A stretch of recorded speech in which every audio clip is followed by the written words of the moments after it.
ain't been working out for a minute, just simply because I've been not only because I've been hooping, because I've had injuries that didn't allow me to work For out, sure. hurting That's the abs. worst. Yeah. So it's like I'm not motivated to work out when I'm gonna have to do these limited workouts. Right. Right. Because you don't feel as though it's helping you.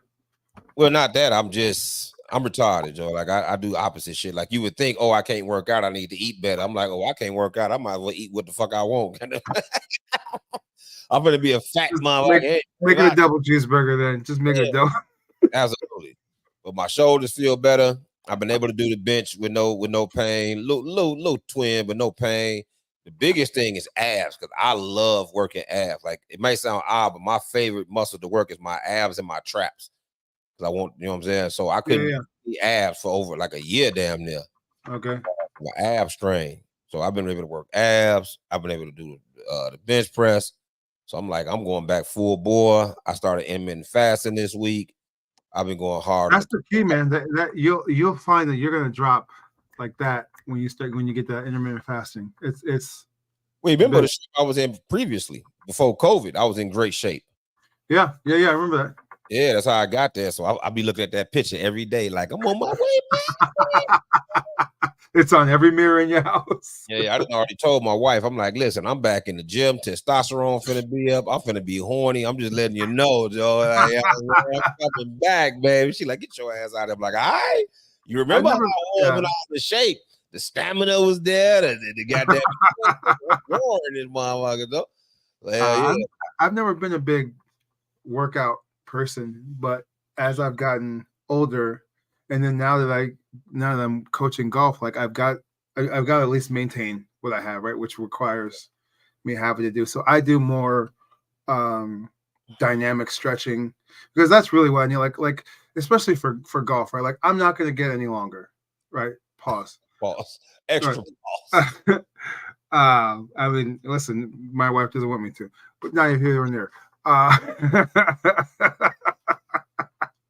but as far as like distance wise, right? Like I'm 44. I'm not gonna be swinging it much harder than where I'm at, but I don't want to lose where I'm at either. So I have to make sure that I'm maintaining that flexibility, maintaining that strength. So that's where my focus lies, not so much in strength conditioning and training. It's Mm-hmm. more about the flexibility of the yoga and keeping that limberness because that's where your golf power lies. So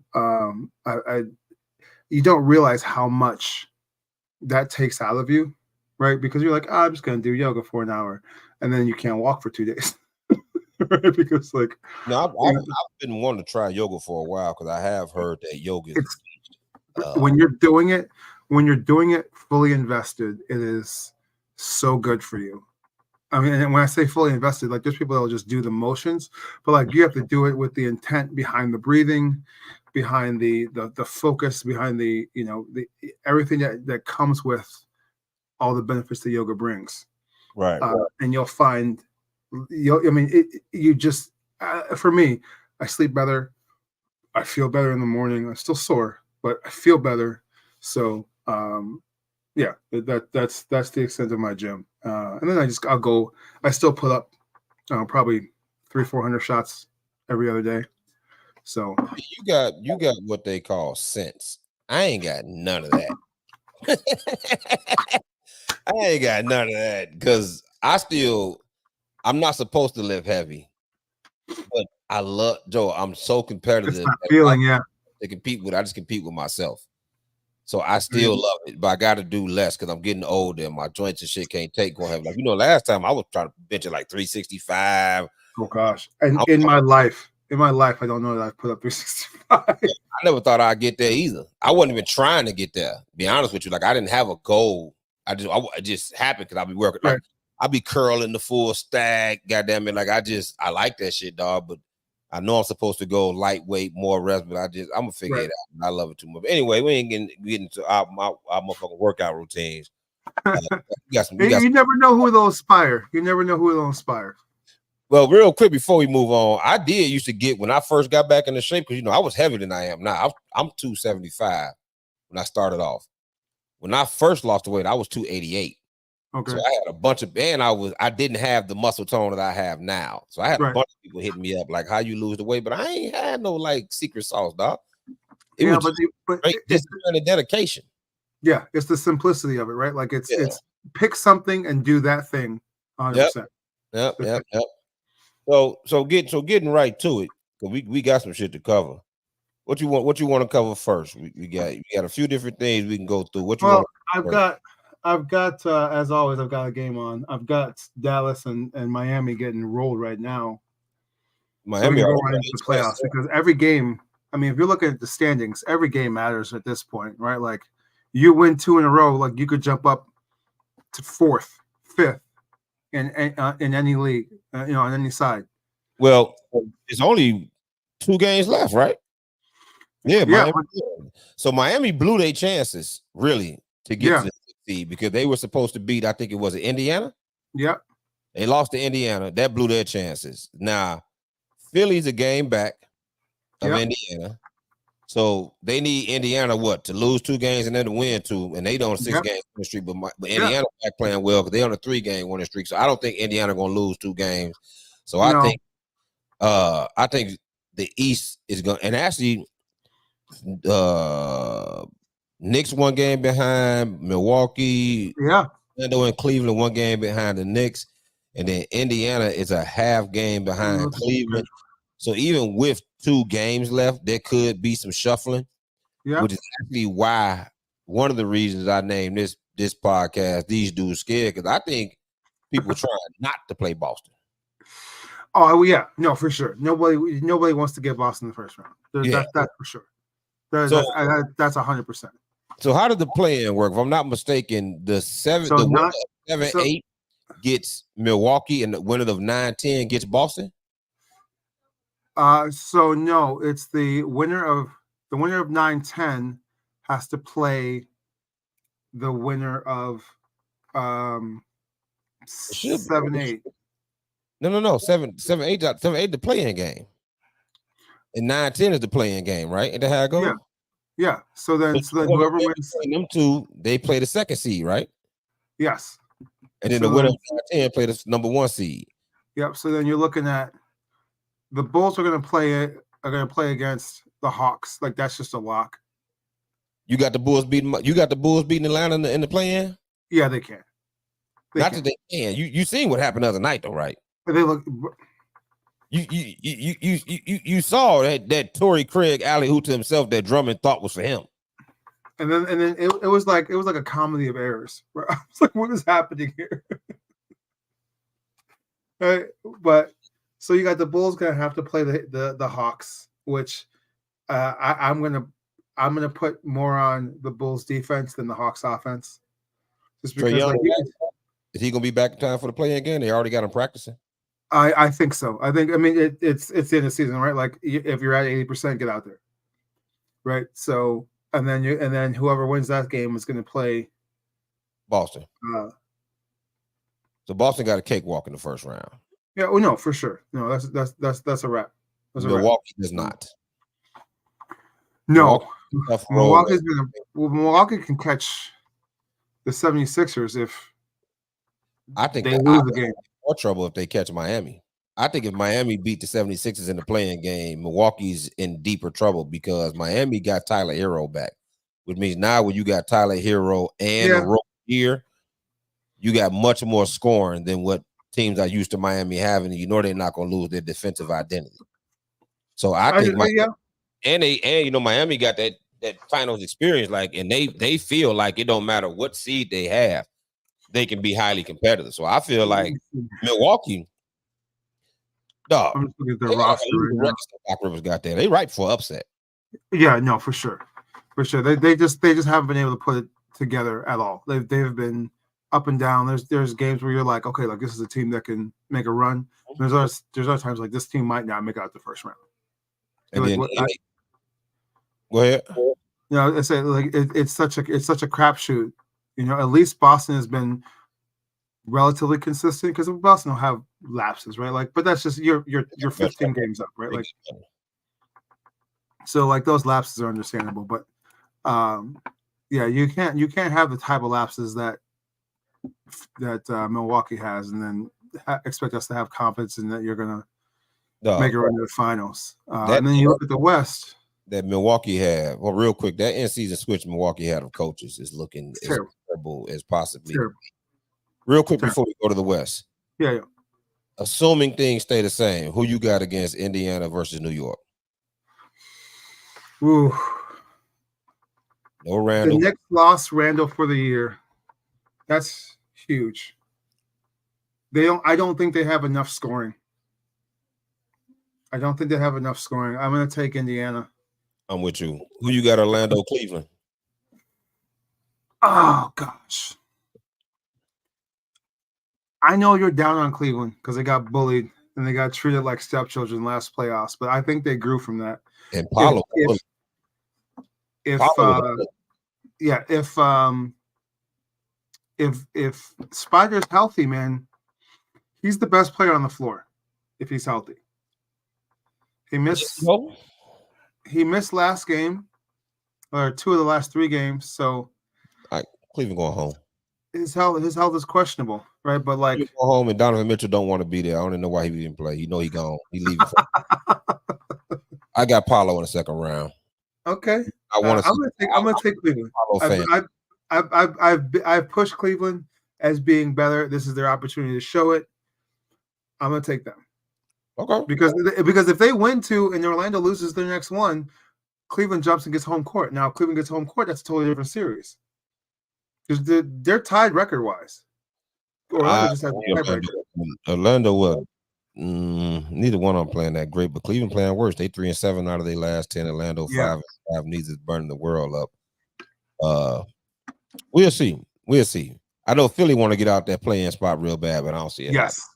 Yeah. Let's go to the West, which is pretty much solidified. I mean, the play-in. Well, that bottom is a 1-game split between there, so it's not. Yeah, that's true. The play-in spots. I mean, look at the games tonight, right? The games tonight are huge for the West. Huge. All right, so let's see, because I know New Orleans can You lose. got Minnesota playing Denver. That's for number 1 seed. You got Phoenix playing LA.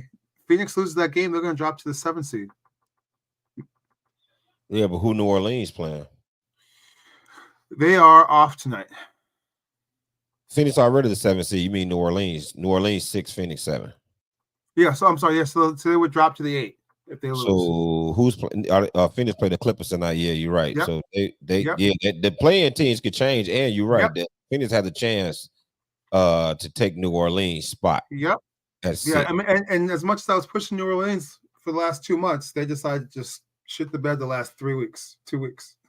Since our last podcast, they have been trash. So by our next podcast, it's all be solidified. But it's crazy how at the end of the season, out of the 10 playoff spots, what I still think is trash, like 8 of them, not 10, like at least good 6 of them are not solidified as far as position. Yeah, but if you think about it as a product, that's what the NBA wants, right? Like they want you watching these games. That's true. They matter. That's true. You think anybody's scared of Denver? I mean, everyone should be. They don't come across as like a intimidating. But they don't have that, right? Like they never have. But they are the most cohesive, most efficient. How many championship teams have been this not scary, but still playing well? That's the thing. They playing well, but they just like they don't seem scary to me. I said the Boston Big Three. They weren't scary. I wouldn't call that Boston team scary. With Garnett and Pierce and they weren't like you. It wasn't like you got to roll the ball out there and they're going to run by 20. That's true. Right.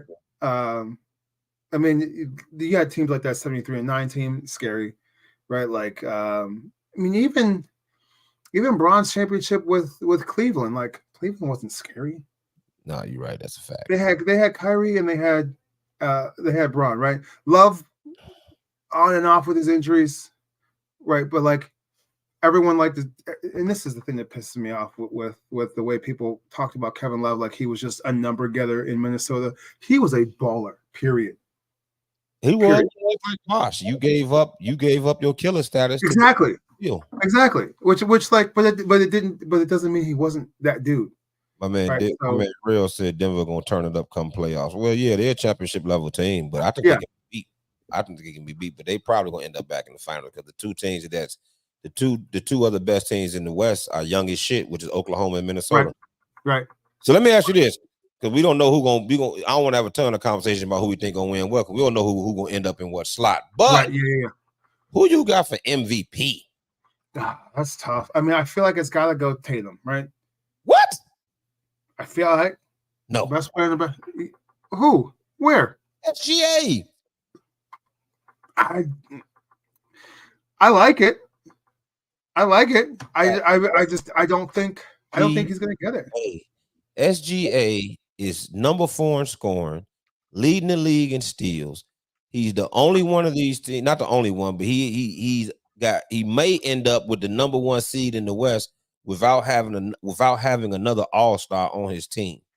Matter of fact, they don't even really have a lot of veterans on that team. No, that team is ridiculously young. Ridiculously young. And his numbers are better than Tatum's. Yeah, but you know how much weight they give to record. You know how much weight they do. And he in the big right? city. And he should have got that Jokic, the second one Jokic got, he should have got probably. Yeah. Right. So I'm looking at this roster. Like, oldest player on this roster is Mike Muscala on OKC. Sorry, Gordon Hayward. Hey, young Gordon Hayward need to be sitting here with us. Right. What you think about what Gilbert Arenas said about Jokic? I did not see it, so let me know. So he said that. Now, let me give you the premise. He said that Jokic. Well, I might have seen it. Go ahead. I might have heard it. Worst MVP in the last 40 years. Now, what he meant? Yes. No, I did hear that. Did you understand the context? Yes. Did you agree or disagree? See, this is tough because this is one of those things where I don't know if Gil is being Gil or Gil is being trolling. No, he wasn't trolling. He was dead serious. So, and I think he made some very valid points. I think when you look at the standpoint of what an MVP is, he's right. I think if you also look at the context of who was he up against, no one put up enough of a gap to offset what he had done, right? Like if it's that close and you've got a guy who put up the same numbers and now your team has won the title, yeah, but your team is number 1, don't count for MVP. Yeah, well, I get it, but like he still put up almost the exact same numbers, except a little bit better efficiency here. He didn't win the title of the year. He won the MVP. Right. So I'm saying, but now you're looking at it from the context of he's already won one. His following year, he won another one, put up almost the exact same numbers. So now when you're looking at this year, he's probably going to get votes because they've won a title, and he's put up better efficiency, better assists, better steals. I think his points are slightly down. I think his rebounds are slightly even, if not up. Right. So he's going to get a lot of consideration.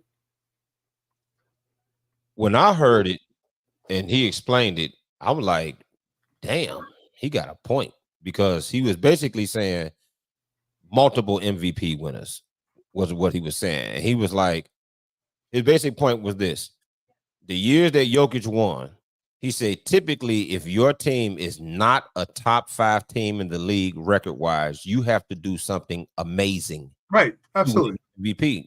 I would agree. Jokic did not do anything amazing. He was like Russell Westbrook had to average a triple-double. Right. And he was like Mike. That was the year when his team, Mike got the defensive player of the year, all-star MVP, led the league in scoring, and I think he might have led the league in steals as well. I'm not sure, but he definitely got player of the year that year. And he was like, and one of them times Jokic won, his team had the 10th best record in the league. And he was like, he got the 10th best record in the league, and they gave it to him for almost averaging a triple-double, but he didn't average a triple-double. And I'm like, right, dog, that's valid. That's valid. It's like when Steve Nash got his second one in a row. It's like, really? Yeah. The first one I got. Did he get 2 in a row? Yeah. Wow. I know he got 2, but I didn't know it was 2 in a row. Yeah, because they were saying that second one should have been Kobe's. Yeah, that for sure. Back to back. So I'm like, man, as much as they trying to, because Mike Greenberg was shitting on Gil, saying that's the worst take ever and all this, and I'm like, I don't know if they just saying it's the worst take ever because they took it out of context. But when he broke it down, and Gil, when he's serious, he will do his research, and he did. For sure, and that's why you got to delineate which Gil you're getting. right. And I went to go double check, and I was like, he's right. The winner usually comes from a team that has a top 5 record in the league, and Jokic got it when his team, I think he was 5th one year and 10th the other year. And I'm like, no, he made a very valid point. But anyway, I just want to know what you thought about that, because he was catching hella flack for it. And I was like, I don't think people are really listening to what he's saying because he Gil. Right. Yeah, Gil can go left quick. Left, fuck. We all know that. Now, I know this is kind of jumping around, but it's just on my mind because I just watched a bunch of podcasts talk about this.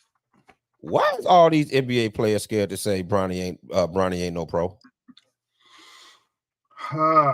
Did Bron got that much juice that these niggas can't say his son ain't no pro? I know everybody always love to say ain't nobody scared of Bron, ain't nobody scared of Bron. Y'all sure scared to talk about his ass. Straight up, they sure scared to talk about his ass. They don't want to tell the truth that his son is what, 6'3", 6'4". He averaged 5 points a game. He shot terrible from the field. He shot terrible from the free throw line. He shot terrible for 3-pointers. That's not saying he can't develop into a pro. But here's the thing. And anytime about transferring, man, you need to sit your ass down, dog. I am in the camp that thinks Bronny is a very, very good player. Is he a pro? So I have watched enough of him to say he could very easily be a Tony Allen type player. Very easily. He has that sort of level defensively right now. I've heard that. Right. So like if right now he's there, then yes, he's a pro. Because Tony Allen you could what did Shaq say? You could put you could put old boy in the gym overnight and you come out with 2 points. No, right. So like that's how Tony Allen's not scoring. He knew what his role was. Right? Do you know what Tony Allen did in college though? I understand that. Tony Allen. I'm not saying he was garbage. He's 15, 17 point a game scorer. He was a national junior player of the year, junior college player of the year. I know his stats. Like he was a good player. Tony Allen averaged 16, 5, and 3 in college and shot 50% from the field.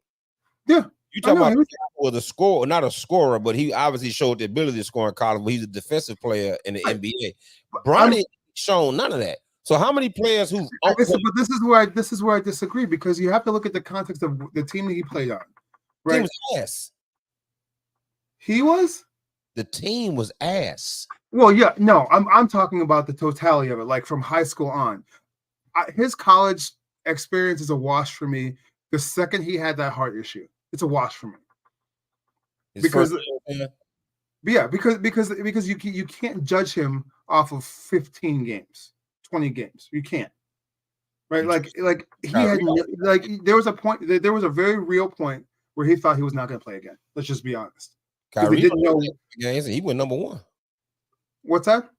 Kyrie only played 11 games and he went number 1. Yeah, he also only broke his hand. He didn't have a heart issue. I know what you said. You can't judge him off 15, 20 games, and we've done. No, I'm saying from the context of like what their injuries was that prevented him from playing. Okay, right? Like you break your hand, people could still look at your tape and say, all right, he's still got this, and this. You're coming off of a cardiac issue.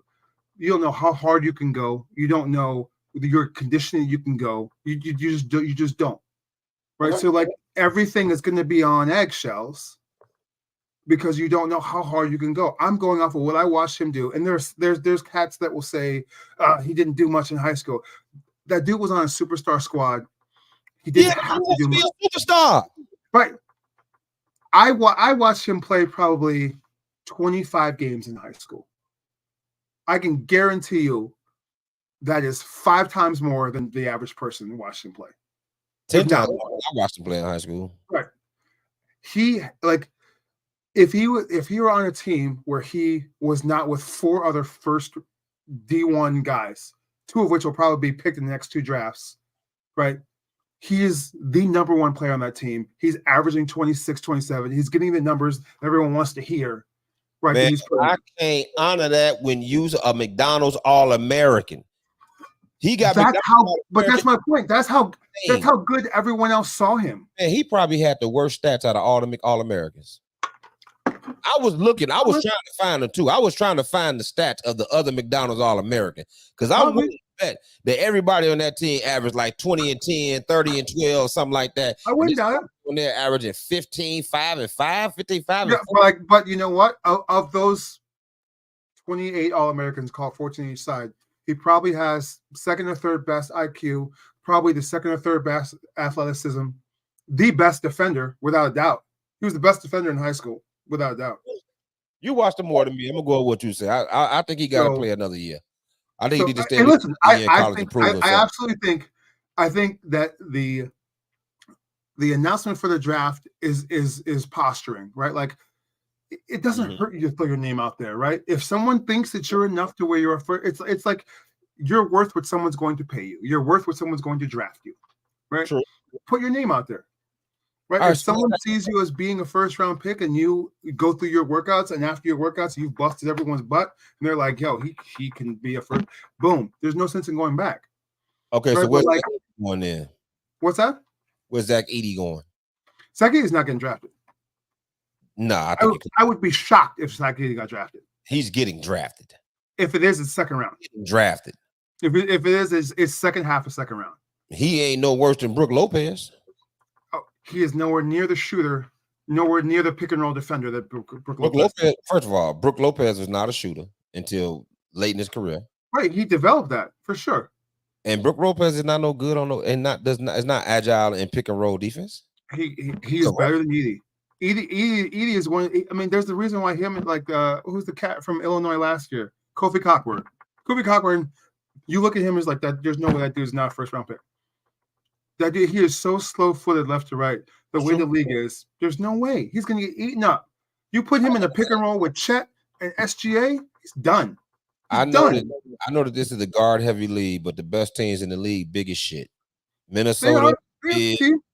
The Lakers ain't one of the best teams in the league, but they're a playoff team. They're big. Denver's big. But look at the so like let's take the Lakers. Let's take the Lakers. Look at their bigs, right? Christian Wood, athletic big. Rui Hachimura, athletic big. Anthony Davis, athletic big. Rudy Gobert, not athletic. Brook Lopez, but not athletic. He's a 2-time defensive player of the year, right? He's not. But he's a great help defender. He knows his role and he plays it.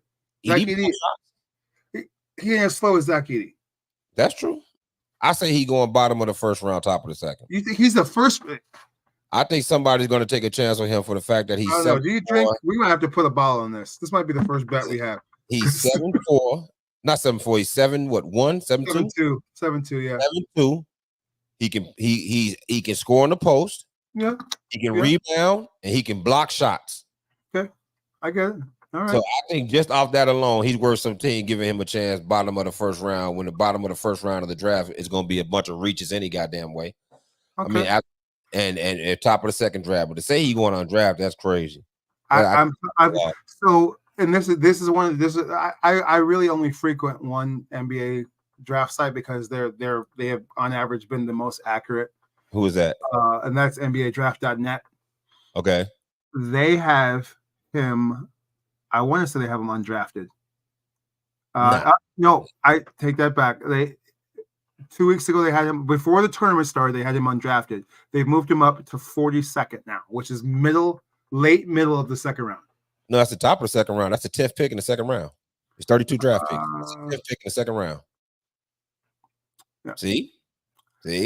I would be shocked. Your boy know a little something. I know a little something. I'm saying you don't. I would be shocked. Okay. Non-guaranteed contract. He might play his way onto a roster.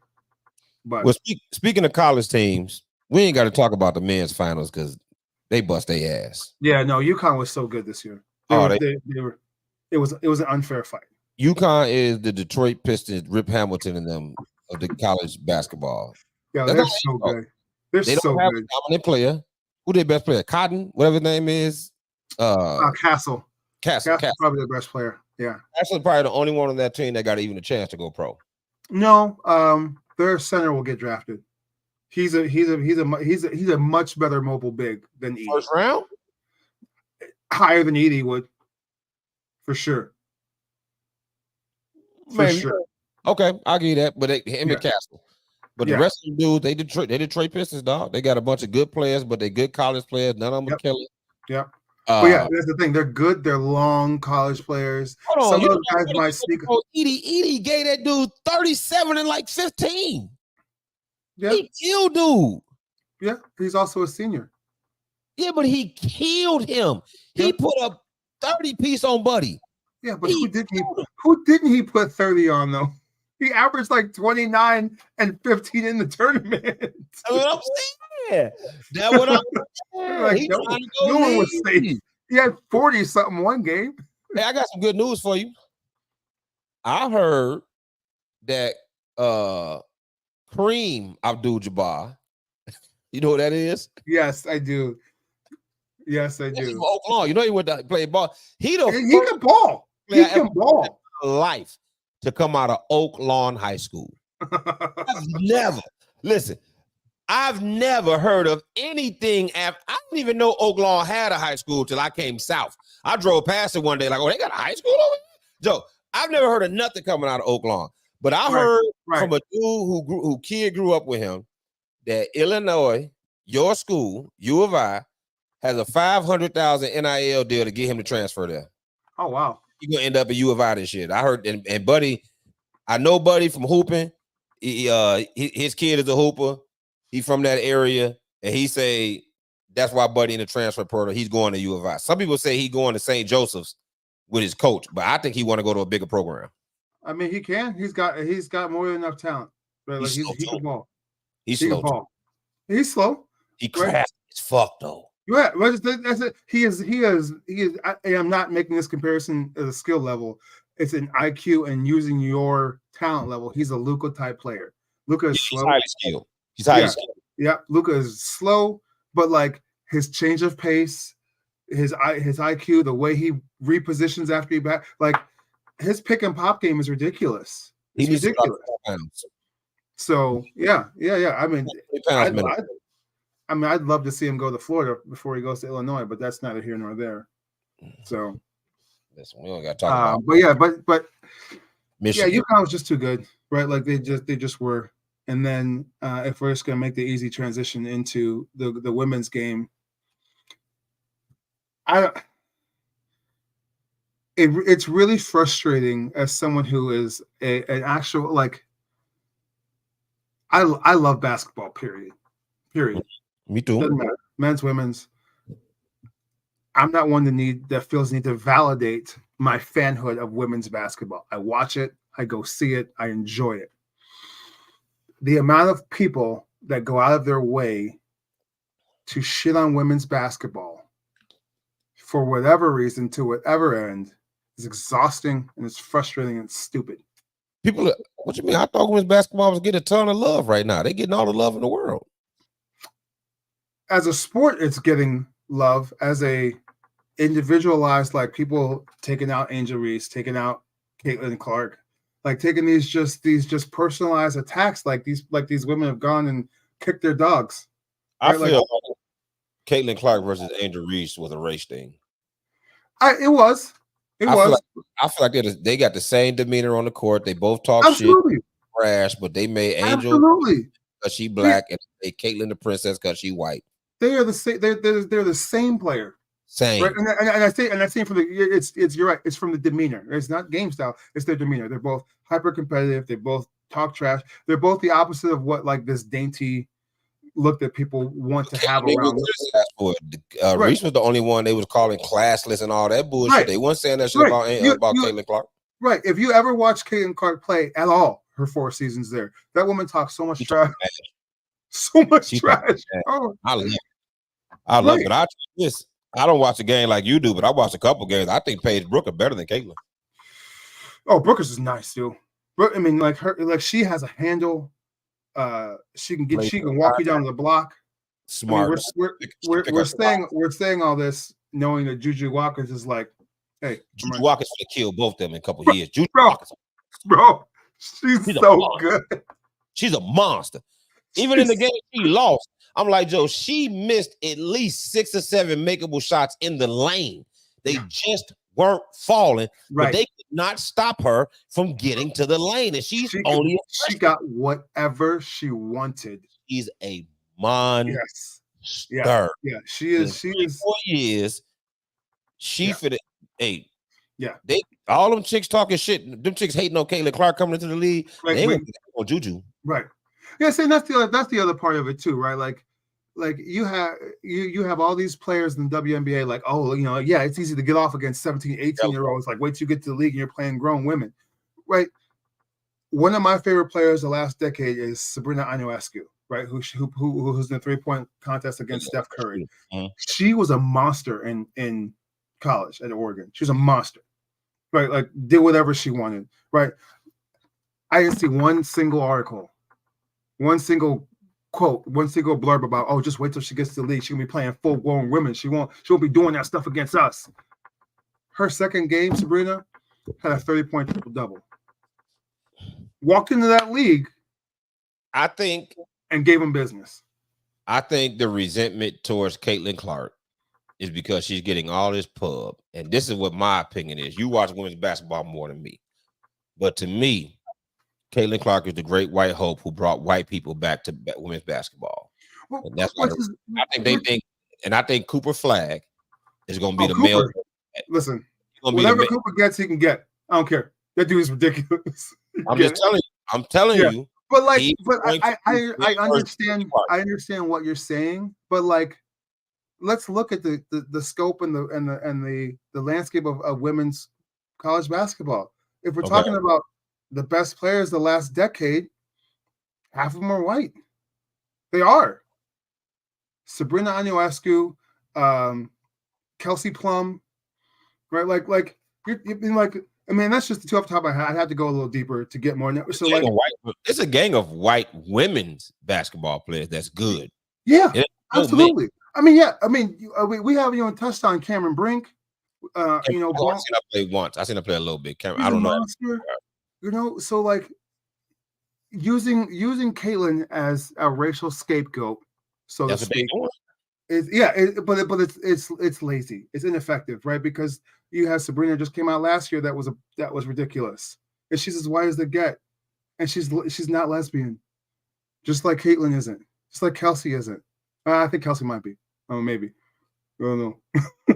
50-50 shot. I want to say something about Caitlin, but I don't want to be mean because she a beast.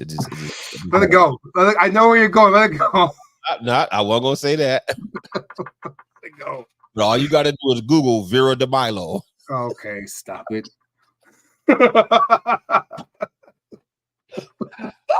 You Google Vera DeMilo, I promise you're gonna be cracking the fuck up. You know what Vera DeMilo is? Yes. That's why I said stop it. Just let it go. Oh my God, I saw that shit, Joe. I swear somebody sent me a picture of her, and I was like, this remind me of somebody. Who? I put in Jim Carrey in Living Color. It came right up. I'm like, there it is. No, but she a motherfucking monster. I love her. I love brash, braggadocious, talk shit ass players. I'm a Caitlin Clark fan. Fuck that shit. I'll tell you this whole idea that Raven Johnson got her revenge against Caitlin Clark. No, the fuck she didn't. Because Caitlin Clark shitted on her offense. Yeah. And in the championship game, she scored 3 fucking points. Yeah. And like, here's the thing, like in the second half, she threw some clamps on her. But like she still caught a 30 piece. Oh, 30. Right. Like at no point in time, I mean, I get it, you put up 25 shots. You should hit half of those and you got 22, 24 points. Got one of the good play on Iowa anyway. Like it's only time. Right. But like if you get 30 hung on you, you ain't in any fashion, you didn't get shut down. Unless not at all. Yeah. But I was just like, my point was her revenge would have been to hit a couple threes. Right. Go back at her. Yeah, like she didn't shit on your game overall. She said she Right. saw you on the 3-point line and she was like, Yes. "Oh, you can Yeah. have that. Right. You can have Right. that." Yeah. I was Don't just. she got her revenge with 3 points. Yeah. That I ain't was me. just playing. Yeah. I was just playing last night. I found this new run with a bunch of college guys, right? And I had gone the week before. Your old ass bust, didn't you? Yeah. No. Stop it. So wait. Here's the funny part. This story has a point. So I went 2 weeks ago. And I was just shooting around, right? And I'm just running off, shooting around. And I was one of the first guys there. I probably rolled off 15 or 16 in a row, just like moving left to right along the arc. And then one kid's like, all right, I'm picking him up. Right. But like once they realize you're a shooter, you don't get free looks. You don't. Right. Like, and then what happens is now what happens in real basketball is once people realize you're a shooter, defense shifts. Right. So like if they know you're not, what do you get? You get let that dude. That's what she did, right? I played last night. It's a dude that can't shoot. They were doubling me in the corner and leaving him because they knew he couldn't shoot. Listen, I'm the asshole who will say it out loud. Right. Let him he shoot. Got play, boss. He with us. Right. He with us. He with us. Let him shoot. Right. I'm a trash, even my old garbage age. I'm gonna talk shit. Because I'm like, I'm going to get you out your game. I'm going to make you do shit you don't want to do just to shut you fuck up. And you ain't going to be able to do it against me because offensively, I'm terrible. But defensively, everybody in the know, defensively, even the best players know I'm a fucking problem. Yeah. Like one dude, I ain't going to lie, that motherfucker down there made me touch earth. And I was like, damn, young blood, why you do me like that? He was like, I know how you is, old school. I got to go early. Like, if I let you set your problem. I was like, I appreciate that because he got game. And I know I can't stick him like that. But the fact that he know if I set his feet, I'm on your ass. No, he did. He touch earth. I ain't gonna lie to him. That motherfucker. He ain't go. Oh shit! Check these ligaments, goddamn it. That motherfucker hit me with but like that's basketball, right? Like you have to know it was a KYP. Know your personnel, right? Like if you can't, it wasn't disrespectful. Yeah, go ahead. I tell you, you got to make 2 in a row for me to even come out there. Yeah, we'll live with that. Well, if you happen to hit 2 in a row and they win it, perfect. Which I ain't hooping right now. They're leaving me open. I ain't like that shit for that. But they would leave me open. I just wouldn't shoot it. I'm just like, listen, I've never been a shooter. And not now that I'm old, I definitely your game has always been 15 feet. They double me in the post every time. But in the fucking shooting, they were like, I was like, you know what?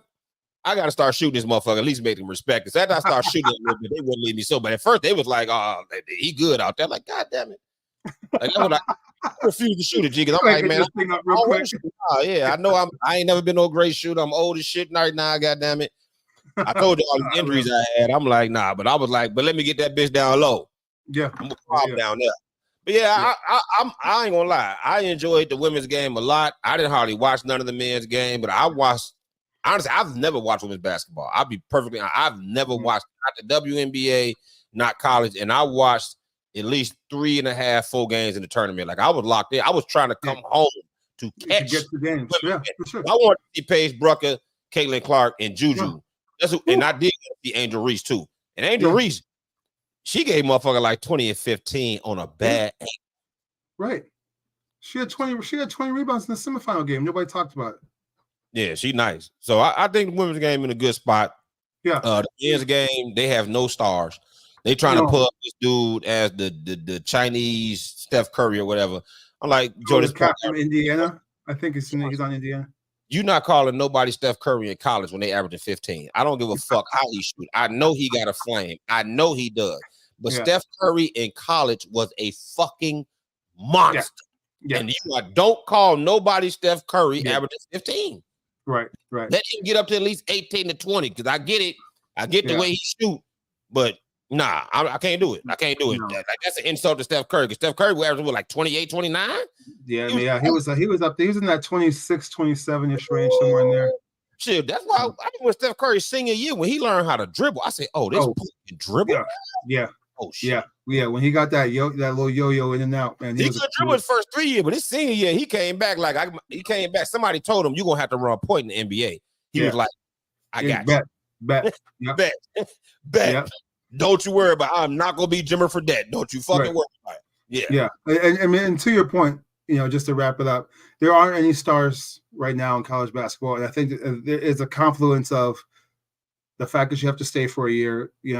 I think it'll be different now. They're shutting down G League Ignite because the stars that would have been there, they don't have that option anymore.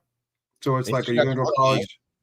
So, but I'm telling you right now, Cooper Flag is going to be the biggest star in college basketball since I'm going to say since Durant and Rose. Is he going to Duke?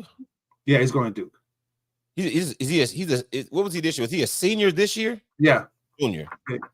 Yeah, he'll be at Duke next year. Yeah, he'll be the biggest star since like Rose and Durant, and that means that he's over Kyrie. That means he's over. That's saying a lot, dog. Durant is a fucking monster in college, dog. Yeah, and I'm telling I'm going to put him on that sort of impact level at Duke. He's that good. Really? He's that good. I seen him play. He that real deal. I seen him play. And he's more athletic. He doesn't have the handle that Durant has, but he's more athletic top to bottom than he will be better than Beasley in college. Bees will never, ever, ever, ever, ever get the respect that he should get. That dude is a monster. One of my biggest disappointments ever was Beasley. 1-on-1, there might not be someone on the planet that can beat him. He said Bam Adebayo beat him. You know what? I did see that clip. He said Bam Adebayo beat him, and I was like, I respect the fuck out of Bam game, but Bam beat you? You're right. I think 1-on-1, he might be the best 1-on-1 player in the world. He is so good. His release point is from 6, 7, 8 different angles, and he's lefty, and Joe. Yeah. I actually wanted Beasley. This is before I knew he was so 6'8". I thought he was 6'10" coming out of college. I wanted him over Rose initially until I found out he was 6'8". Yeah, you need that. Yeah, if he had that. I thought he was 6'10". I was like, oh, you got to take Beasley. But then he was like, oh, he's 6'8". I'm like, he's still a monster, but I'll take Rose. Yeah, but it's like a tweener. That position wasn't really like a. You imagine if Beasley had his head together in today's 3-point shooting ass, wide open, can't touch me game. Bro, he's a 27-12. He's a 27-12 guy. Oh my God. Easy. So talented. Easy. So it's light work. It's light work for him, especially when you're talking about the threes, the four, because he's gonna play 3s and 4s. Right, he's gonna be bigger than most 3s and faster than most 4s. And his ball fakes, his jab, his wrap. Then he got that fucking running floater with the lefty going right. So people don't understand how hard it is to do a floater with your left going with your offhand. Offhand going the opposite way. Let me ask you. Go ahead. Let me ask you something.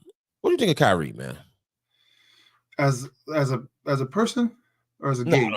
Hell no, as a ball player. Okay.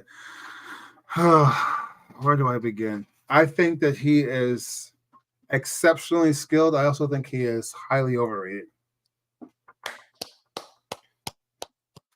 I'm not going to deny his skill level. It is exceptional. I think that it is placed on this pedestal that it's overvalued, right? Like for what I feel like he does. He gets a ton of credit for being flashy. I would agree. I'm like, Joe, I get it. He's a extremely skilled player. Yeah, absolutely. I would never deny his skill. 90% of his skills are to get him a bucket. Yeah. That's it. Mm-hmm. They to get him a bucket. Yep. And I think when you elite, you can score as well as you can get others buckets. Yes, I would agree. And that's why I said I can't put him above Steph. No, I would not. I know Dame may have a great year, but I can't put him above Dame. I mean, if you're thinking about let's say let's call it the last decade, just so we can kind of get a bigger swath.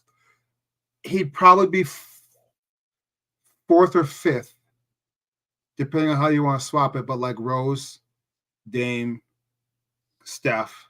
Rose is hard for me to put in there because if you listen, as cold as he was, and I know every point guard in the league was scared of him. Rose really only had one monster year, a very good year in his rookie year. That's it. He averaged 18 his rookie year. He averaged like 22, 20 his second year, and then he had his MVP year. But that's it. That is it. That's it. That's it. I get it. But he was. Man, if for the fifth, I'd be 6'4" and I might be in the league. Like, nah, dog, I know people love Derrick Rose, and he was killing, but he really only had one great year. And that great year was 25-8. On the number one team. 44% from the field. Yeah, but he was on the number one team. He led that team without unquestionably. They didn't get to the finals. They got their ass smacked in the playoffs. Miami they won one. What they won? One game against Miami? No, didn't they get hurt? He got hurt, didn't he? No. That was the following year. That was the following year against him. I'm just stating the fact. I don't blame that on him. I blame that on management for not getting him any help. I think he knew Al Dane could be a fucking number 2 option for a championship team. Yeah, and undervaluing Ben Gordon. I just got done rewatching that fucking Boston Bulls first round series. Ben Gordon is stupid. In the history of basketball. Oh, easily. In the history of basketball, that is the best first round series. Joe, the shots Ben Gordon was making in that series, bro, game, ridiculous. Bro, it was shots that like, no, yes. What? This man was pulling up in the middle of the lane with 2 6'8" niggas jumping at him. He's 6'1". Nah, fuck y'all. Both bucket. Right. He was coming off. Man, what? Joe, Ben Gordon was out of his fucking mind. Right. John Salmon was hooping that. I just like John Salmon. I love John Salmon's game. I love John Salmon's game. Rajon Rondo couldn't do shit with Ben Gordon that series. Rajon was a monster. Yeah. He couldn't do shit with Ben Gordon that series. They put Ray Allen on him. You cook. Paul, you overdone it. Nigga, everybody getting it. Joe, did I tell you I was at game 6? No. I was at the triple overtime game. Oh. No. Game there, though. That's one of the best games I ever seen live. I was actually living in LA. And I'll never forget it because I was going to go pick up some pizza. I was with my first wife. So we go pick up some pizza, and that game was on, and it had just gone to the second overtime. And then I'm like, well, I can't leave now. She calls me like 30 minutes later. Where are you? Third overtime started. I'm still here at the pizza place. As exciting as that game was, I seriously considered taking out a hit on Vinny Del Negro. The way he mismanaged that. I've never seen a coach who watches the other coach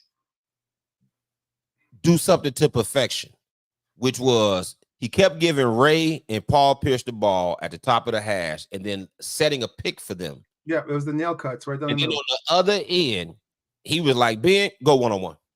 Yeah. No picks, no nothing. Just go. Yeah, just go figure it out. Why you doing that? Why you help him get an easy bucket? Right. Get a slip with Joe Noah. Get a slip with Taj. Something. Because Ray and Paul wasn't missing either, but they was getting easier shots. Right. He had to work his ass off for every bucket. All because Vinny was like, I don't know why I'm even on the bench. Right. He might well be up there in the stands with me. Right. That shit was so frustrating. I'm like, dog, please set this man at least one on the ball pick, dog, please. Yeah. I hate it for Del Negro. Hey, anyway, off that. Joe, this boy Anthony Edwards, I love him. Yeah. I love his demeanor. He already might be top 5 in-game dunker ever. Oh, I thought you were just going to say in-game dunker and then put a period, and then you went ever. Period. Ever. All right, so we're going to the new tangent. So let's. Well, you got Mike. So the one that comes to my mind off the bat that you will probably not say is Desmond Mason. Desmond Mason used to put motherfuckers on posters. I mean, he used to put motherfuckers on posters. On posters. I'm gonna tell you who I might have over Desmond Mason that may shock you. Jeff Green. Jeff Green was nice. Green be man. Look, Jeff Green. Because he always because his come from two spots. They come from the right wing extended, or they come from the baseline. Because he's coming from that 3-point line, and he catches guys in late rotation, right? Jeff and bodies. Yeah, he got bodies. G. Now nobody got more bodies than Dominique. No, Dominique get 2 bodies at once. Yeah, Dominique contact and then double pump that. Yeah. You're like, oh, yeah. Dominique, Mike, Sean. Yeah. I know another one that's coming to me is Stromal Swift. Yeah, Stromal Swift got bodies. He was long. Long. Like, so when you thought you had jumped up, he went up another 4 inches because he's 6'11" with a 9-foot wingspan. Blake Griffin on that list. Right, Blake for sure. Vince working on that list, but he stopped trying DeAndre's on that list. After like his second year, he wasn't trying to dunk on people no more. Not really. No. He wasn't doing it that much, but Joe, I'm thinking he's in that conversation. As far as guards, it's really just him, Mike. You're right about Desmond Mason. Desmond Mason got bodies. Bro, he was the first thing that came to my mind. I'm like, who? Des. Yep, Des. I tell you what's got bodies you would never think of. Robert Pack. Robert Pack, yeah. His days when he was at Denver, he's one of my favorite players. He's a smaller guard, little stocky dude, right? But like he had that little Gumby, little side Gumby. Hey, if it's a rebound and you ain't boxed that, no, he catch it, cock it, fuck out of you. You forget about the non-superstars that would go up and put you in the motherfucking basket. G. Robert Pack would come out of nowhere, dunk the shit out your motherfucking ass. G. Yeah. I just love catching Robert Pack highlight because I'm like, I know he gonna catch somebody. I know. Right. Hey, Nate Robinson got some bodies. Nate Robinson, yeah, for sure. He got some bodies. But this dude is listen. I got AE averaging damn near 30 next year. Oh, I don't doubt it. Because here's the thing, especially because I feel like this is going to be a bold statement. I feel like they're going to move off of Cat. They should. Get him the fuck up out of there, soft ass. I hate Cat. I get it. You hate him. I hate him, dog.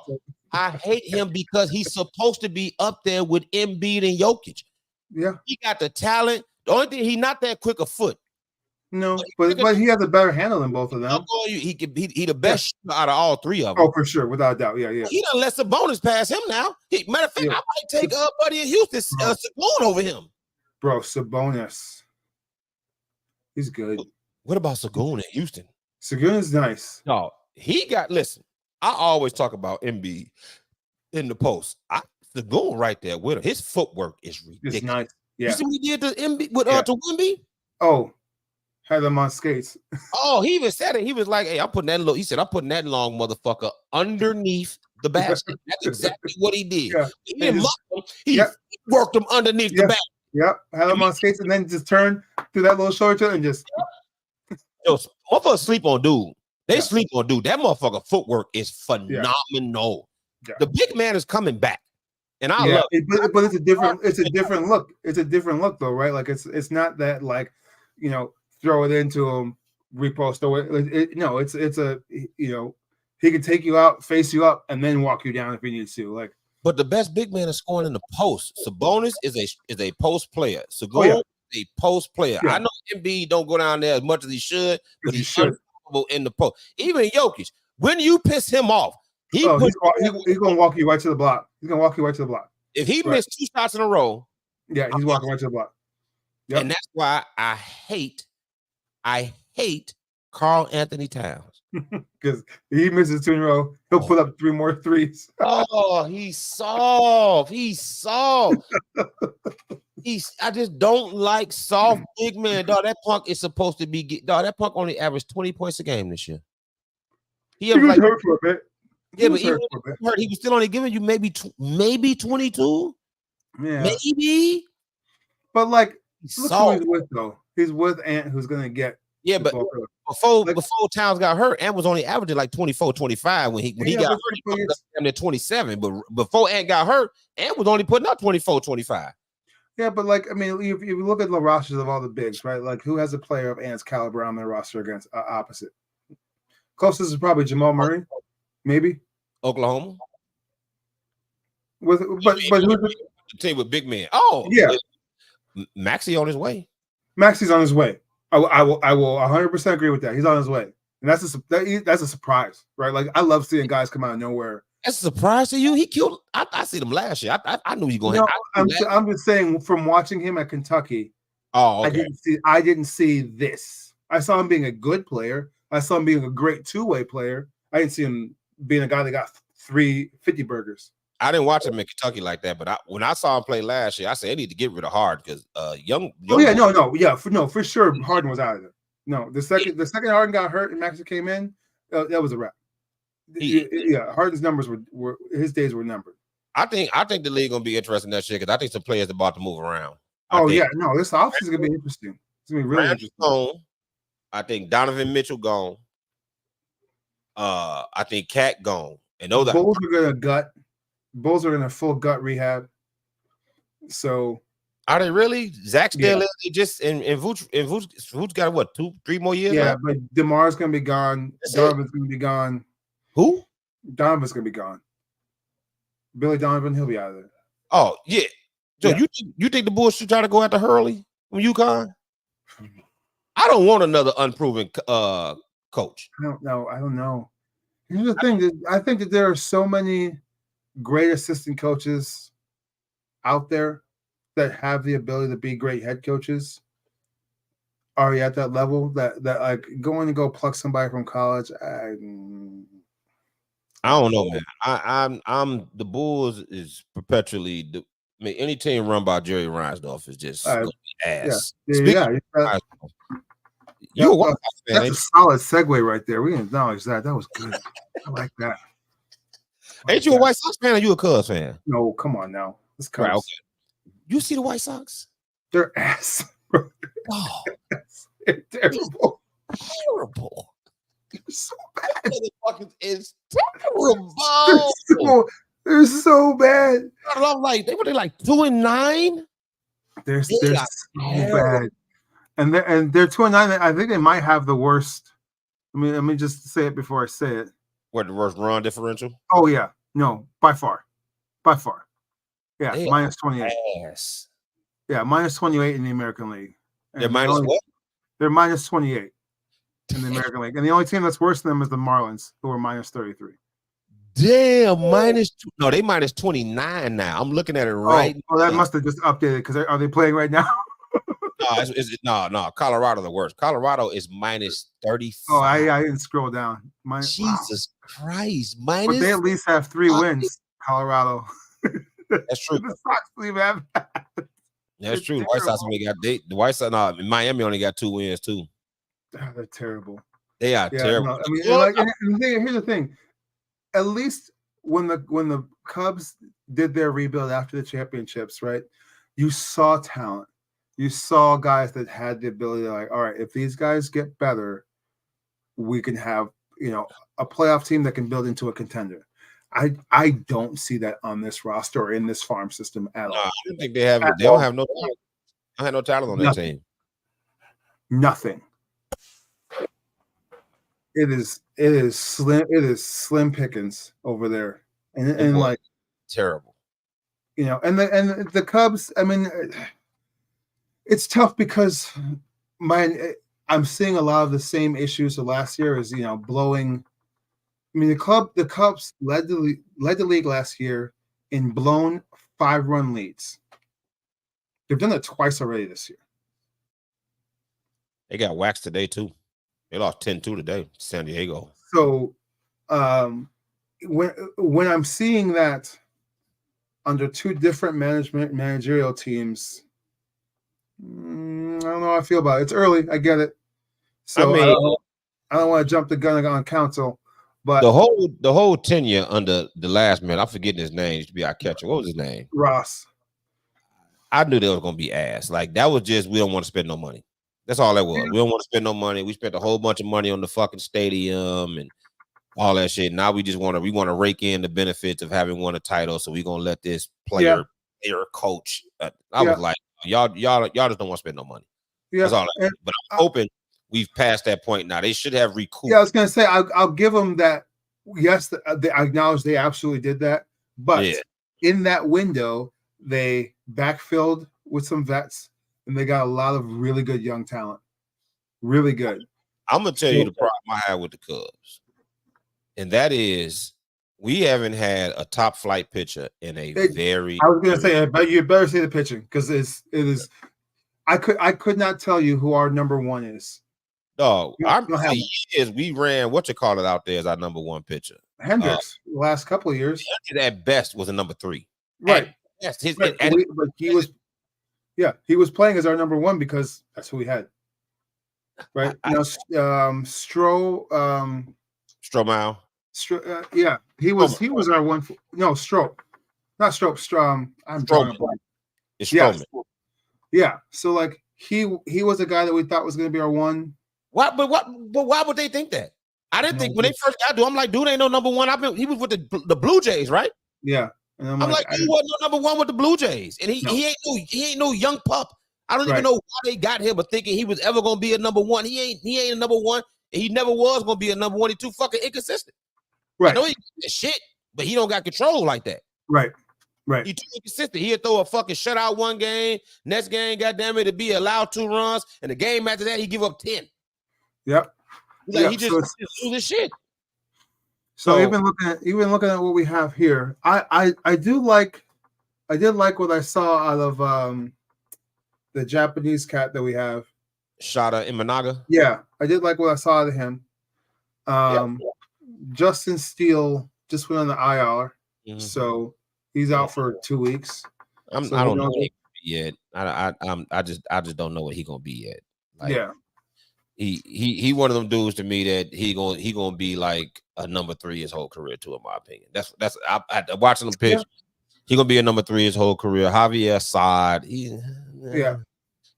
looked like he could turn into something. He looked like he could possibly be somebody who could be a high level number 2. Mm-hmm. I don't know if he's number 1 shit. He could be a high level number 2. Yeah, spot 1. Yeah. But we have 2 things we haven't had in a long time: a real ace and a real closer. And whenever we get a real closer, we keep it for a season, and then and then we move off him. Then we move off. Like, I don't get it. Like run them up, right? Like let's build up a roster. I'm still waiting for. I mean, listen, like I just don't think he'll ever get there. But Ian Happ will never reach the potential that we thought we had with him. Nope. Right? Like he just won't. No. I love Nico. I love Nico Horner. I think he's going to be a stud. Do you? I like a beast, or he going to be a good player? No, I like Nico Horner a lot. He struck like a motherfucker this year. Yeah. He hasn't seen a pitch he doesn't like yet, but he's still young. So once he gets some plate discipline, and I think he'll be fine. I think that Cody him coming back should help him with that. I mean, the Cubs gonna end up being a team that's slightly above 500 with maybe a chance. No, they ain't making the playoffs this year. I don't think. If you think about, they were literally in the playoff hunt up until the last 2 weeks, and they went on a 7-game losing streak. Right, so like I could see that. I could see them being right there. You know, maybe they turn the corner and make that run and go 500 at the end and make the playoffs. But what do you think about Morel? I don't know. Talent, bro. I think he got talent. Yeah, we'll see. I think he has talent. I think he got a chance. But here's the thing: like, you have Madrigal behind him. Who? Is that the Madrigal from Baltimore? No, I think that's the younger cat. Who am I thinking? No, Madrigal's only 27. No, you're right. I'll think No, Madrigal's nice. No, so he's right behind him. He started well. He can go either way. He can go. I think I take my chance. I think what's gonna cost us is for sure our bullpen. Our pitching's out, but our bullpen is because I think offensively we're fine. We'll be a plus offensive team. It's gonna be the whole league. Because Craig Counsell is he's an aggressive coach. So I think we're going to be a plus offensive team. Our pitching is going to be what determines whether or not we make the playoffs. And if that is the case, I don't think we will. No, we're not, because unless the Japanese cat just end up being a fucking monster. Right. Which I haven't seen him pitch yet, but I've heard he got that stuff. Somebody said he's got nice stuff. Really nice. His first outing, he went I think he went 4 2/3 or 5. He hasn't he still has 0 in 2 games started. He still had a 0 ERA. Yeah, I would say he had like 6 or 7 strikeouts his first but I just haven't seen him yet. Like I haven't seen him yet. So I don't know what he gonna have. You know what I'm saying? So I want to try to catch a game with him so I can see for myself. I seen Hassad last year. Like I said, I personally think Hassad got the chance to be like a high level number 2. Mm-hmm. We'll see. I'm never a fan of Hendricks. And I don't know much about Mark Lotta either. I know nothing. I know nothing about him. So looking at his stats right now, he looked like is he even a starter? Yeah, he's not even a starter, is he? I didn't know who he was. I think he might be mental relief. I was like, who the fuck is Mark Lotta Jr.? I don't even know who that is. Yeah.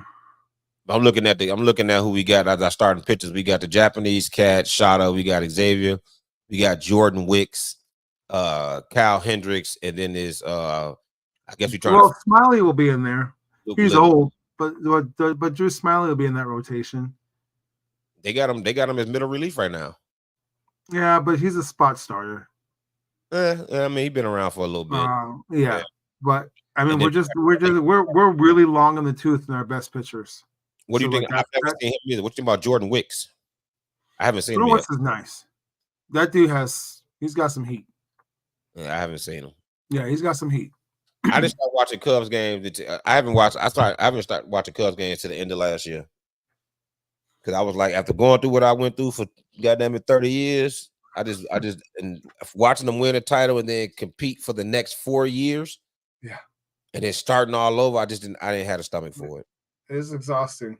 But one thing about this before we shut it down, what I always say to White Sox fans, is 2 things I say to White Sox fans. One, we really shouldn't even really talk shit to each other. Because I would agree. Like we 2 of the most ass organizations in baseball. I mean, let's be honest. Like when you go on a scale of pathetic, Cubs and White Sox over their histories, they both about top 3 in pathetic. Top 3. Maybe top 5 at least. But I would say Sox are top 5. Cubs are slightly below that. Sox number 1. Yeah, Sox are yes. No, the Sox made back-to-back playoff appearances. Never. One time. Yeah. This happened like three years ago, I think. 3-4 years ago. So the time in their history. Yeah. Ever they've made back-to-back playoff appearances.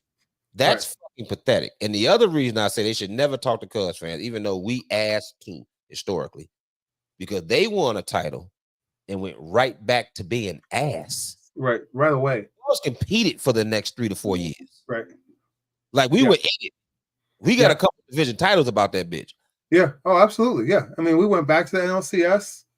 We made the playoffs, but we didn't go far. Then we missed the playoffs. Not that we made it one more time, and then we dropped off the map. I'm like, y'all won a title. The White Sox actually had one of the best playoff runs ever. Oh, absolutely. And then the next year they didn't make the playoffs. Them motherfuckers, I said, and then these motherfuckers talking about they finna build a new stadium. You motherfuckers won a title and still couldn't get 20,000 fans in the seats. What the fuck would you build a new stadium for the White Sox? Talking about putting it down there by Canal Street, shit, man, in Roosevelt Canal. Like you want more traffic for a team that nobody want to see? Right, exactly. Especially right there. In that busy ass fucking area. So that's right there. That's not too far from Soldier Field. Right. Then the shopping area over there. Yeah. They just poured all that shit in Roosevelt. Yeah, they poured a ton of money into there. It's just north of Chinatown. Like terrible, dog. Nobody wants to do that. No, it's already a lot of shit over there. That would be terrible. Now, it would be a nice place to kick it after the game because you got all them restaurants by state and all that shit. Right. So I mean, so that's the play, right? Like, have you ever been to the St. Louis Stadium, where the Cardinals play? I have not. I haven't been in any stadium other than the. Yeah. So for a long time, I was on a NCAA football stadium. I remember that. You post about from time to time. I remember that. What's that? I remember you used to post about you was going to different stadiums at yeah. one point. Yeah. So I mean, up until and it just stopped because of, kids, life, age, whatever. But up until 2016, I'd been to all but 2 Major League Baseball stadiums. Oh, really? Yeah, but so basically, St. Louis, when they built the new Busch, they built an entire like Ped Mall area walking up to it. So it's like 5 blocks long of like restaurants, bars, shops, the whole nine. So like it's an experience like to go down there. And I get that's sort of what the Cubs have done on the north side now. Like they priced everyone out. They put all that stuff in there. So like they've created that for there. And that was always going to be the inevitability there. Like it just was. It's north side money, like, yeah. But like the White Sox are seeing that, and Jerry Reinsdorf is like, "Oh, what are you guys doing up there?" Right? But like, he doesn't want to put the money in to do it. When he gonna leave Earth? I don't. Soon, hopefully. Like, is this kids gonna take over him? Oh yeah, they will. Come on. Are they anything like him? What's that? Are they like him? I hope not. I really do. No, we got 2 of the most ass owners in sports in the fucking McCaskies and Reinsdorf. Absolutely. But I at least think the McCaskies are trying. They got the younger son. I think one of the younger sons up in there running shit now. Yeah, they're trying, right? Like they're actively like trying to build this culture, get better. I think they should have went to Arlington. I know Chicago fans would hate it. I get it. I would want to also. They got you seen. Well, they let it go now because they said the tax was too high. But do you see, what Arlington racetrack looked like? Oh yeah. Dog, can you imagine what they could have done over there? Oh yeah, a fucking hotel, a casino. Oh yeah, no, they would have built a whole little small community over there. It would have been amazing. That shit got to be about 3-4 blocks long. No, minimum. Big ass giant space, dog. Minimum. They could have had that motherfucker looking nice. Yeah. Oh, absolutely. And the influx of like, restaurants, bars, shops, all that. Like, yeah, because like you can't do that. And they would have owned all of it. You can't do that on the lakefront. Like you can't. You're limited on the south side by the Friends of the Parks because you can only go south. None of that shit. Right. So and then when you go north, you're gonna run into museum. So like, where are you gonna go? Like you can't build a destination stadium area. Now they trying to redo Soldier Field. It's over for that shit. I'm done. Right. Stop like trying to add on shit to Soldier Field, man. They should have just. I know they say the taxes were too high, but I feel like y'all could have made that money back real easily off the taxes. Right, like the SoFi Stadium in Los Angeles, right? New build. They put it just south of downtown. It's phenomenal. I heard that shit. It's Milwaukee Brewers Stadium. The Brewers Stadium is amazing. I hate the Brewers. Hate them with passion. That stadium. I'm actually going to a Cubs game. I think on the 24th. Bro, go to the. I'm telling you right now. Hop the Amtrak. Go up there. Go up to Milwaukee and go watch the game. It's a phenomenal experience. I need to. Yeah, I mean it's a fun little make a day of it, something like that, right? It's like be my first time doing a Cubs rooftop. Oh, really? It's fun. I'm going on my job. Nice. Yeah, it's fun. I usually sit in the stands. I'll tell you some places I refuse to sit is the bleachers because I'm gonna get in the fight. I need to find the video. Last 2 years ago, no. So Talia is 6, she'll be 7. When she was 1.5, me, her, and my wife were in the bleachers, and there's video of it. I'm gonna find the video. I'll send it to you. Why? Just hush. I have a story about it now. So we're in the bleachers, and they're playing the Braves. And my wife's like, she's like trying to ask questions, whatever. And she's like, "How do you know like where the ball's coming and like whatever?" I'm like, "You just gotta watch it come off the bat. Like when you play enough sports, like you can see it. Like you played volleyball, you can tell when someone's putting spin on a shot. Like As I'm saying this, pitch, crack, I look up. I'm like, the second it comes off the bat, I'm like, Suze, it's coming right at us. It's coming right at us. She's like, no, it's not. I'm like, it's coming right at us. I literally go like this, shove my hand out, and to cover her chest because she's holding Talia. It hits me in the palm of the hand, drops down and kicks down 2 rows. You saved her motherfucking life. Saved her life. That ain't why I don't want to sit in the bleachers. I tell her every day I saved your life. There's some racist motherfuckers in there. Oh yeah, no, because they get alcohol and I don't have the temperament. Yeah, no, it gets loose in there. You gonna see me on the motherfucking news. It gets loose in there. Be some young, brash, white college man, fam. Yep. Y'all start talking that crazy shit around me. I'm gonna have to make a decision, which gonna either be I'm old, I don't want no problem, so I'm either gonna have to leave, which gonna piss me off because I don't want to leave something I'm enjoying, or smack the fuck out of one of you some bitches. Right. Them the only options. That's why I refuse to sit in the bleacher, because y'all gonna force me to ruin my evening with the dumb shit that they do over there. And you know they get buck over there, dog. Oh yeah, absolutely. And they be talking crazy to the players. I can't sit around that energy. I can't have all this black motherfucker this, and I can't do it. I can't. I'm gonna stand up and be like, fam, I smack shit out you, dog. Like, or I'm gonna be like, let's leave because I'm getting angry. Like, I can't do it. I can't do it. But I want to. I want to sit over there just for the experience. I've never sat in the bleachers for that reason. I've sat everywhere. I think it depends on the game that you go to. It depends on the game you go to. Never know. You never know, especially them daytime games. They be going ham in the daytime, because in the daytime, it's like they start day drinking at like 8 in the morning before they get to the game. I was just in Chicago last weekend, and we drove in Saturday morning it was a Saturday morning? No, we drove in Friday for just to take my daughter downtown. We got downtown at like 8-ish because I had to go to my office. There were already people in Cubs gear walking around the stadium, like at bars. Like they were deep. I didn't know motherfuckers started drinking at 7, 8 in the morning for St. Patrick's Day. Oh, what? Really?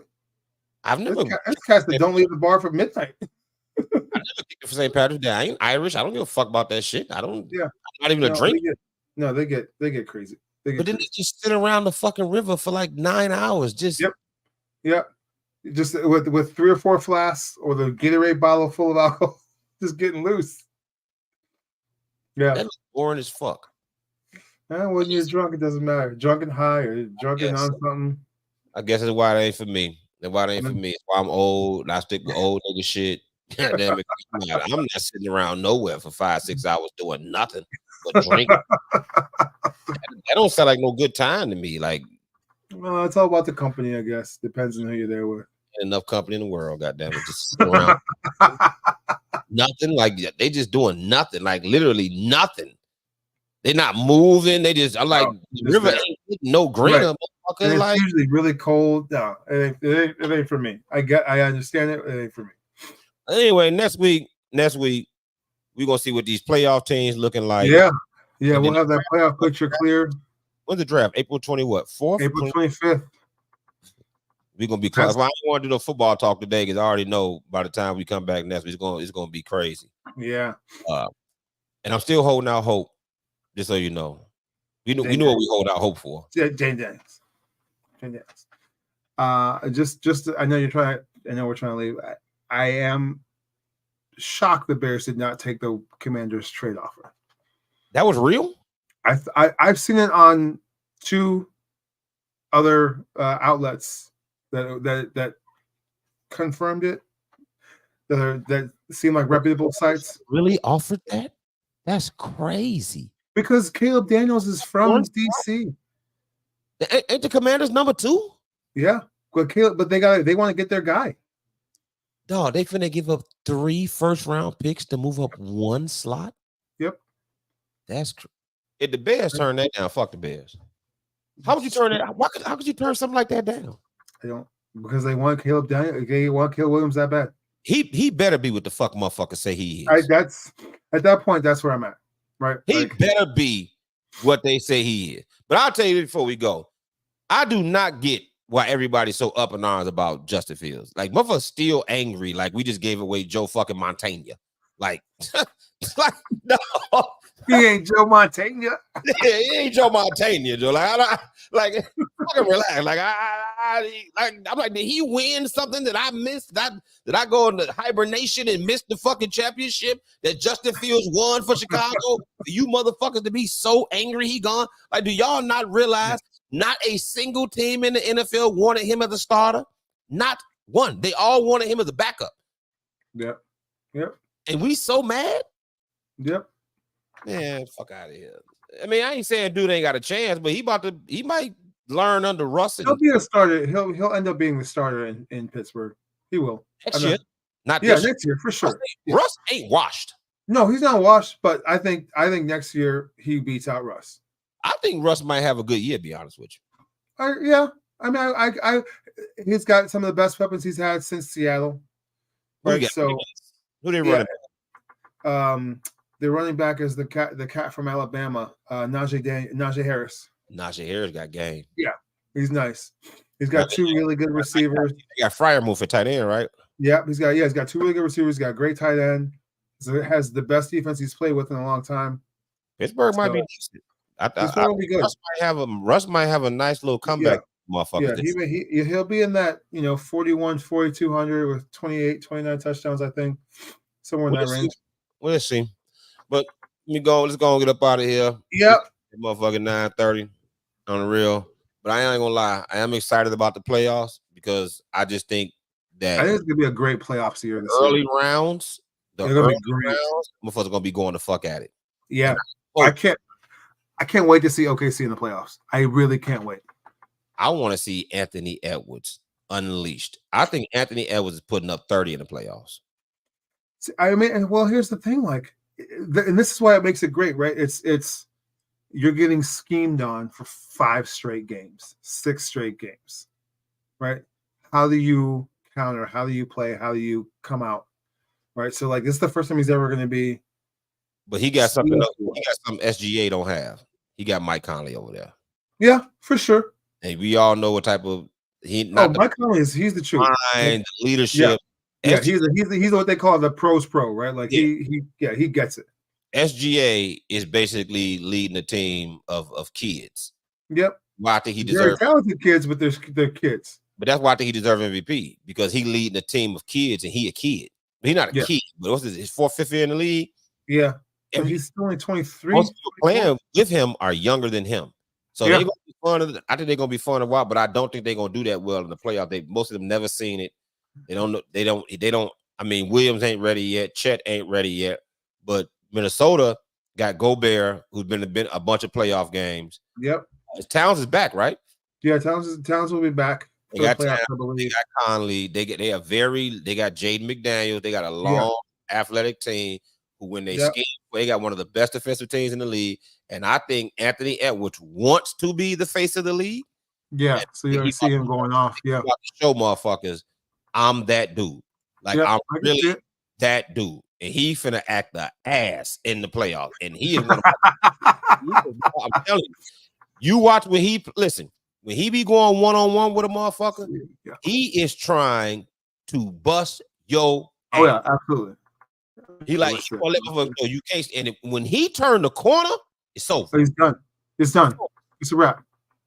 It's a wrap because he can get off of 1 foot, jump off of 2 feet. Because there's a lot of guys who are one or the other, right? But like he's a both-footed jumper, right? So like corner going to the left, it is over. Yeah. So we're gonna see. We're gonna holler at y'all next week. And as usual, we probably loud and wrong, but fuck it. God damn it. That's how I go. All right, my G. I'm gonna holler at you. Yep.